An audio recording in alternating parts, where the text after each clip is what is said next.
G'day, welcome to Untitled Woodworks. In today's video, I just want to run you through some upgrades that I've made to the homemade belt grinder.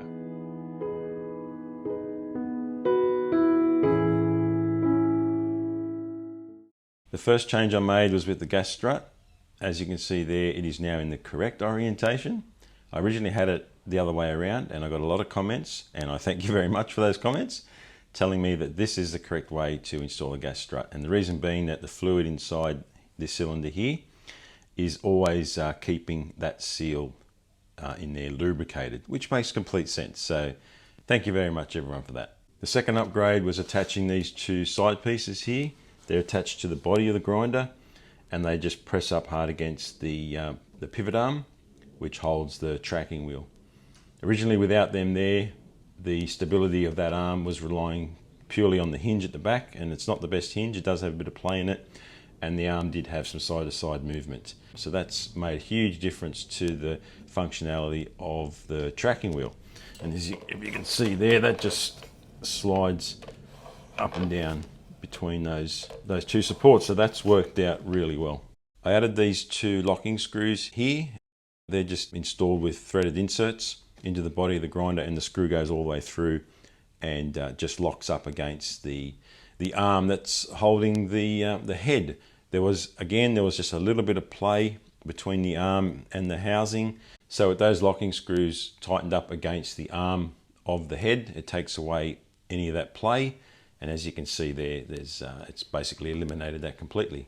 So these two upgrades on their own, the locking screws and the support pieces for the pivot arm, have basically put this whole setup in perfect alignment.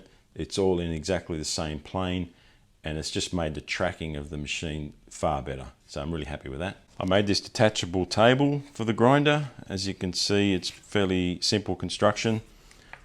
I've got a very heavy duty steel angle for the main support piece. That was the only length of that I had. If I had more, I would have used it for here as well and probably welded it together. But I've found that aluminium angle is more than adequate. I've used it a couple of times, as you can tell by there, and it works just fine. The way it attaches is to the main support arm of the head, just with these through these screws here. So what I do is I'll just quickly put it on for you.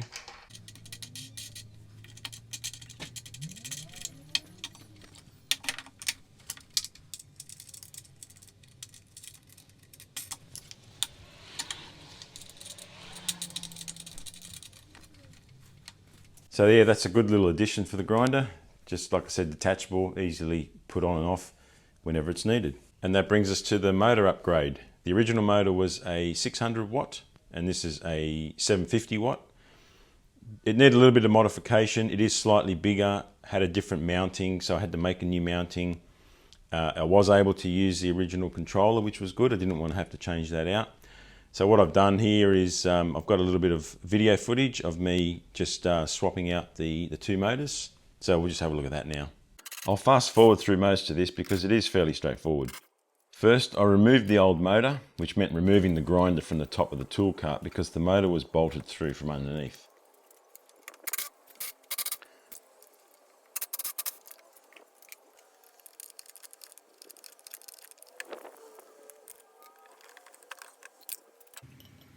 Both motors had the same size shaft, so I was able to remove the drive pulley from the old motor and fit it straight onto the new one.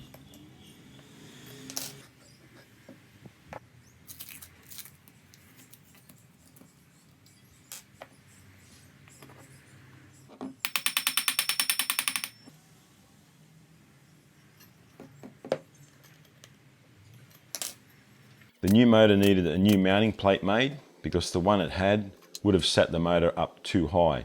So I made this mounting plate out of some hardboard and plywood offcuts. The new motor had this external fan that I wanted to keep, so I had to cut a groove in the base of the grinder, and my new Dremel tool was perfect for this.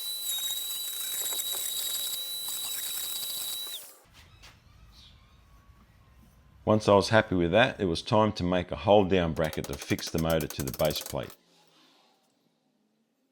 I used this universal bracket material that's available from the hardware store and just bent it into shape, which was relatively easy to do.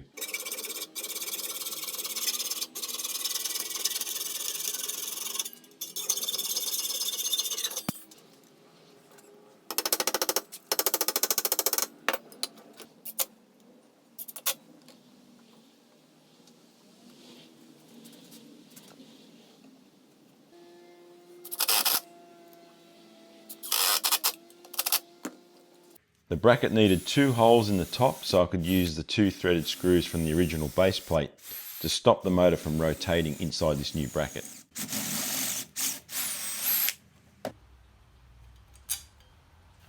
The second hole lined up with the edge of the bracket, so rather than drilling it, I used my Dremel again to cut it out.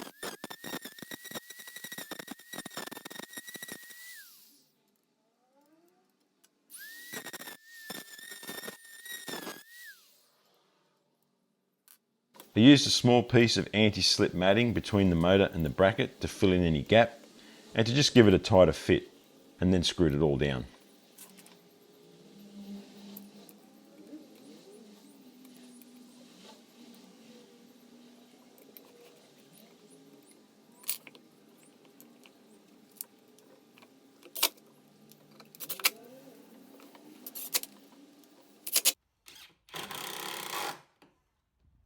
I fixed the grinder back down to the tool cart before checking the alignment of the drive pulley, making sure it was square to the base and parallel to the body of the grinder.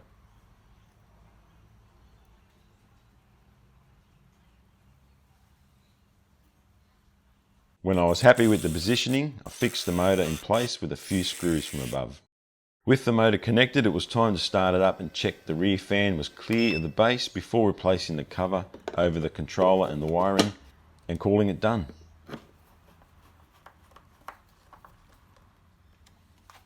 And here's a clip of me from my recent crosscut sled video using the grinder with all its upgrades in place.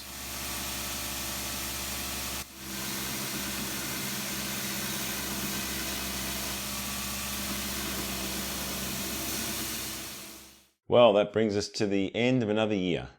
This will be my last video for the year. I just want to say thank you to all of my subscribers and my viewers throughout the year and my whole journey on YouTube and also Instagram. I've made a heap of new online friends and connections, and it's just been fantastic. Your support in the time you give to watch my videos and make the comments and all that sort of stuff is sincerely appreciated. And again, I want to say thank you. I wish you all a very Merry Christmas, have an awesome holiday, and an even better New Year. If you want to keep up with what's happening in between videos, you can follow me on Instagram. But until the next one, you guys all have a great day.